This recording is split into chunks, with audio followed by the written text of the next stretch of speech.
mana shu qismiga qancha g'isht ketadi? G'isht terayotganligi qo'shimcha pul to'lamaydi, ish trabit qilishga pul to'lamaydi. Darxondagi obyektimizga kelganmiz. Bu yerda 0 paytdan boshlab qatnashamiz jarayonda. Nimagaki oldindan qilib ketadigan ishlar bor, santexnika, elektrik masalan, qurilish boshlayotganingizda chaqirsanglar ko'rsatib beradi, qayerdan nima tashlab ketishi, o'shalarni mana aytganimizdek tashlab ketishibdi. Xudo xolasa. Hozir ichkarini ko'rsataman. Birinchi etajimiz. Mana bu yerda ikkinchi etajdagi teplotrassa, kanalizatsiya liniyalari mana shu shaxtaning o'zidan o'tib ketadi. Ertaga ishtirobit qilib o'tirilmaydi. Bitta ishinglar ikkita bo'lmaydi, xudo xolasa. Shunga maslahatlashib ko'rgan yaxshi.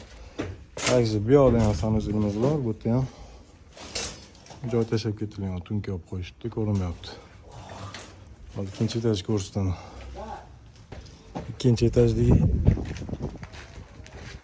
shaxtalarimiz mana ketganimizdek tashlab ketishibdi. Уже shaxta tayyor. Bu yerdan hozir mansardagi sanuzil qilsa bo'ladi, kanalizatsiya tushirib, masalan, o'sha liniyalar ham devor ichida qolib ketadi. Ortiqcha mana shu qismiga qancha g'isht ketadi? G'isht terayotganligi qo'shimcha pul to'lamaydi, ish trabit qilishga pul to'lamaydi. Aytmoqchimanki, oldindan rasxodsiz ekonom variantini o'ylab turishgan. Bu yoqda ham ikkinchi sanuzilimiz tepaga venstdagi chiqib ketadi. Shunaqa gaplar. Shuning uchun uy qurayotganda santexnik bilan, elektrik bilan, masalan, konditsionerchi bilan boshida uy qurish boshlayotganingizda maslahat beraman. Chunki qo'shimcha rasxodlar bo'lmaydi. Hammada ham mana shu ancha ekonom bo'ladi mana shu biz qilib ketayotgan ishlar ham.